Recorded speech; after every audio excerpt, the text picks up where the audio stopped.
Ayan, at nagagalit niya si Mrs. dahil makalat yung bahay. Na kapag stress ka na sa mga kasama mo sa bahay, ipaparapol na daw. So,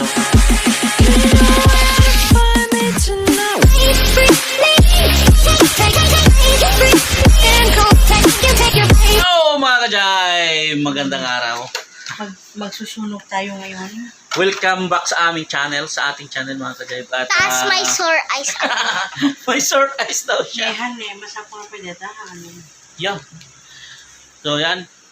At linis time tayo ngayon mga kajay. At magsusunog tayo ng mga hindi na kailangan sa bahay. No? Susunugin natin dyan sa may likod bahay mga kajay. Susunugin natin ang bahay. At marami. Yung ibang mga toys mo, Jamil. Sunugin pa? Basta mo kami dikit na. Ayan. So, ayan. At nagagalit niya si Mrs. dahil makalat yung bahay. At may napanood daw siya sa sa Facebook na kapag stress ka na sa mga kasama mo sa bahay, ipaparapol na daw. So, kasama na si Jamil. Taas may sore Kasama na rin si Mami. Ayan, so, tara mga kajayb at umpisahan na natin. Linis muna tayo.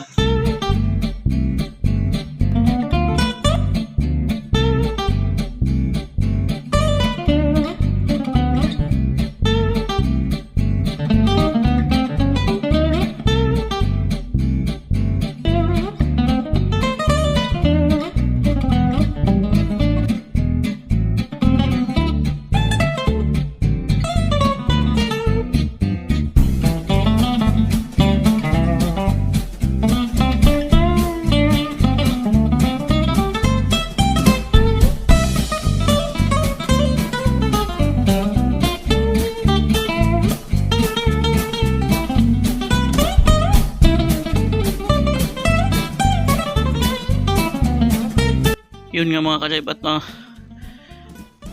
madumi na naman dito dahil nga sa katatapos nung bagyo hindi natin malinisan to, basa pa naman, kaya ngayon natin linisan mga kajayb. Yun mga kajayb, pati itong ating Christmas tree ay tapon na natin dahil na nahuhulog na yung kanyang mga dahon-dahon. So luma na rin yan, nasa 4 na taon na rin yata, no? So, nasa 6 na taon na din pala. Ayan, kaya itatapon na natin yan. Hindi na natin siya susunugin.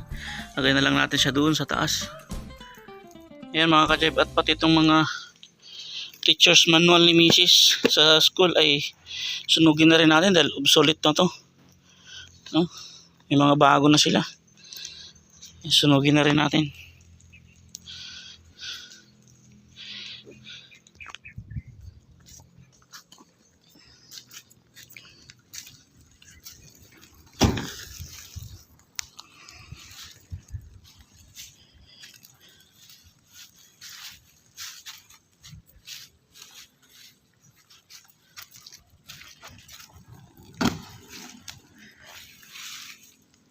Yun, at konti na lang, no? Konti na lang. Pero yung doon siguro next time na lang yan, kasi tatanggalin ko pa yung mga nakatubo doon na kung ano man yung mga nakatubo.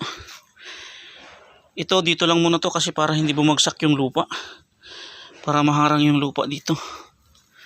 Ayan.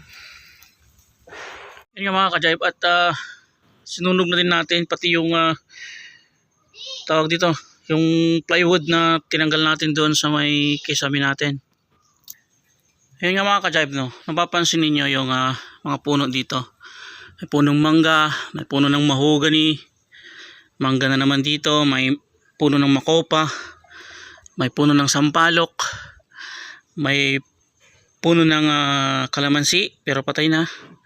Tapos dito may mangga ulit. Tapos ito may tawag dito. Ang tawag nila dito ay sa Ilocano ay karmay. No? Ayan, kung napapansin niyo mga kajayb, magkakalapit sila, no? Ayan, ang tendency niyan mga kajayb ay natutuyo na yung kanyang mga dahon o namamatay na sila. Ayan. Ayan, tignan niyo diyan. Tingnan nyo yung isang palok na yan. Dati yan, mayabong yan. Ngayon, parang mamamatay na siya dahil nga magakalapit yung mga sanga nila. Wala silang space, no? Ganyan din yung nangyari sa may puno ng kalamansi na yan. Kung nagpapansin ninyo, ayan, oh. Yan, patay na siya, oh. Wala na siyang dahon. Ayan yung puno niya, yung maliit na yan. Yan, ito yung puno niya pag ganun, oh. Yan. So, nawawala sila wala na silang space kaya namamatay sila mga ka-jive. Tulad din nito, yung sanga niya, kusa na siyang bumabagsak yung sanga. Dahil nga wala na silang space dyan. Nag-aagawan sila sa space. At yun yung tendency niyan mga ka-jive. No, mamamatay na din sila. Dahil nag-aagawan sila ng espasyo. Ngayon lang ako pinagpawisan ulit ng ganito. At ngayon lang ulit ako tumambay dito sa likod. No? Ngayon lang ulit ako nagkaroon ng time na tumambay dito. So, bantayan natin yung siga. At kapag tapos na yan, papasok na rin tayo. Ayan. Mga ka-jive, tapos na tayo maglinis. Dalawa muna tayo sa sementeryo. Sa puntod ni Papa. So, tara!